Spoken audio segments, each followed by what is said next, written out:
Si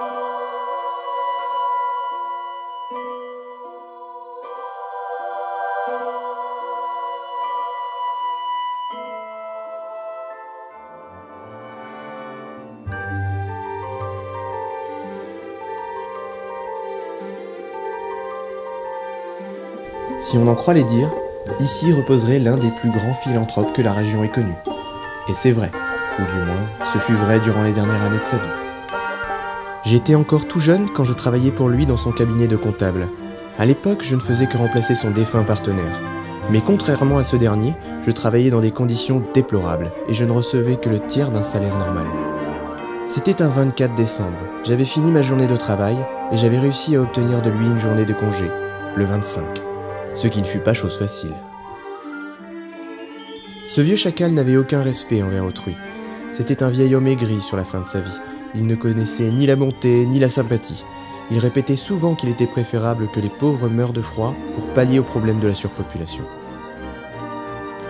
Je pense qu'il n'arrivait pas à supporter l'euphorie ou la bienveillance. Il avait même refusé l'invitation à un repas de Noël que lui avait fait son neveu. Il devait préférer vivre dans son hideux manoir, loin de toute allégresse et bonté. Mais bon, il est temps d'en finir avec la préface, et de vraiment commencer l'histoire. Oui, et c'est maintenant que l'histoire devient intéressante. Le soir de Noël, il s'est passé quelque chose capable de transformer la cupidité en gentillesse. Et c'est maintenant qu'entre en scène Ebenezer Scrooge.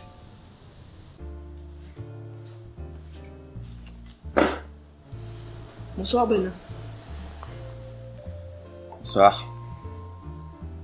Vous êtes... Tu vas vite te souvenir de moi? C'est quoi ces foutaises? Qu'est-ce que ça veut dire? Un deuxième verre? C'est moi qui le paye. Serveur, s'il vous plaît, un verre.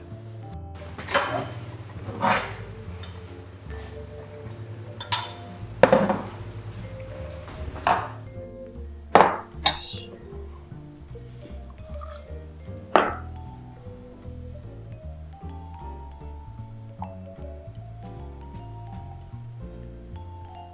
Alors Ben, qu'est-ce que tu deviens? Qu'est-ce que vous me voulez? T'as pas changé. C'est de quoi on va parler? Je vais te parler d'un notaire. Ce notaire ne vivait que pour l'argent. Un jour, il est tombé malade. Il n'a pas dépensé un sou pour ses soins. Il est mort dans la plus grande méconnaissance. Personne n'est venu à son enterrement. Ah, Ebenezer, tu connais ce notaire? Ben, comment s'appelait ce notaire? Qu'est-ce que tu veux, Jacob? Moi? Absolument rien. Je suis juste là pour t'aider. D'ici à demain matin, tu auras le choix entre deux possibilités. Soit tu restes comme moi, soit tu décides de changer et tu auras une belle fin. Attends, comment est-ce que je fais pour choisir? Quand est-ce que je vais devoir le faire? C'est à toi de voir. Attends, c'est complètement insensé. Tu es mort. Comment est-ce que tu aurais fait pour revenir ici? Non, je suis bien là. Il va falloir que tu restes calme. C'était pas réel, n'est-ce pas? C'est pas réel. J'ai trop bu. Non, je suis bien là. Et on va commencer à aborder des sujets désagréables. Je veux juste que tu reviennes sur les pires nouvelles de ta vie et que tu m'en donnes ton ressenti. Jamais je ne ferai ça. En plus, tu sais déjà beaucoup de choses. Excuse-moi, mais il faut juste que t'en tiennes compte pour ce qui va suivre. En effet, Scrooge ne détestait pas Noël sans raison. Je ne reviendrai que sur celui qui l'a le plus marqué. Celui où Belle n'a pas accepté de l'épouser, lui reprochant de préférer son argent à sa propre fiancée. Bien sûr, ce ne fut pas sans conséquence sur l'appréhension qu'avait Scrooge à l'encontre de Noël. Mais finissons cet aparté et revenons dans le cœur du récit. Bon, je ne vais pas nous recommander à boire maintenant. Ça serait pas très raisonnable. Je vais plutôt te demander si tu vois la maison là-bas. Oui, je la vois. C'est là-bas que vivent ton employé et sa famille. Qu'est-ce que ça te dirait d'aller voir leur façon de fêter Noël?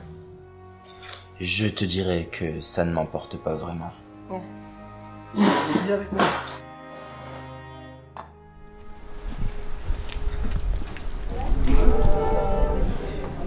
qu'est-ce qu'on fait là? On se tait et on regarde leur fête. Et s'ils nous voient? Impossible. Maintenant tais-toi et on regarde leur fête. Je suis heureux d'être ici en votre compagnie au lieu de travailler ce jour-ci. Joyeux Noël à tous. Je ne comprends pas. Où est passé son fils, malade? Il est à l'étage, dans son lit. Il dort. La maladie le fatigue. Tu peux choisir ce qui va arriver au petit. Mais si j'arrive pas à te faire changer de conviction, il sera sûrement pas là au prochain Noël.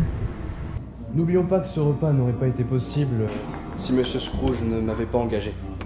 Je lui souhaite donc de bonnes fêtes.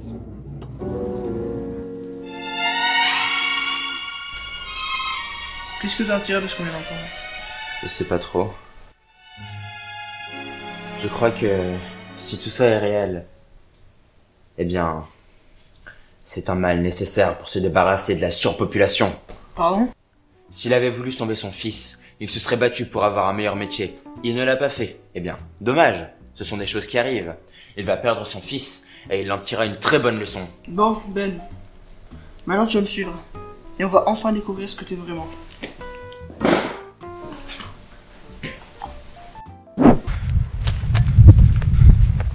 Où est-ce que tu m'emmènes?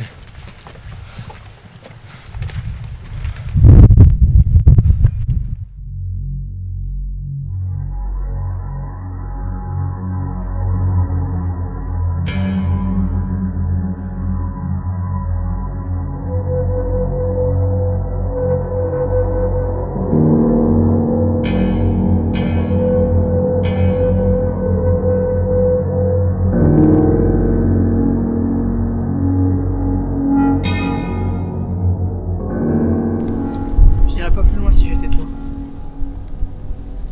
Pourquoi donc? La tombe que tu vois là-bas appartient à un homme détesté qui n'avait plus aucun proche. Tout le monde l'avait délaissé à cause de son sale caractère. Sa tombe est en mauvais état.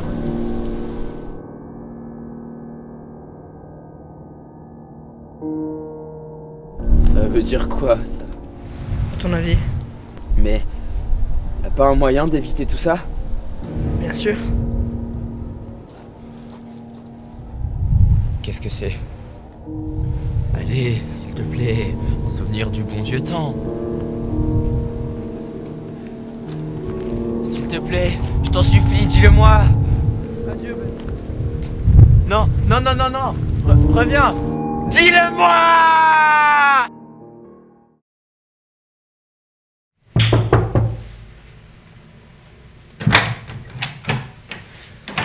Excusez-moi, Vous êtes en retard d'un quart d'heure. désolé, le petit avait de la fièvre toute la nuit. Ça n'arrivera plus. Effectivement, ça n'arrivera plus. Pardon? Félicitations Bob, vous êtes promu. Vous êtes dorénavant mon associé. Vous gagnerez le même salaire que moi et vous commencerez 1 heure plus tard, dès demain. Oh, arrêtez avec cette théorie. Rentrez, il fait froid. C'est à partir de cet instant qu'Ebenezer Scrooge devint l'homme dont tout le monde se souvient. Il eut d'incroyables funérailles, des milliers de personnes sont venues dire au revoir à ce grand philanthrope, ayant fini sa vie à faire don de son argent, en finançant des associations ou en faisant construire des abris pour les pauvres.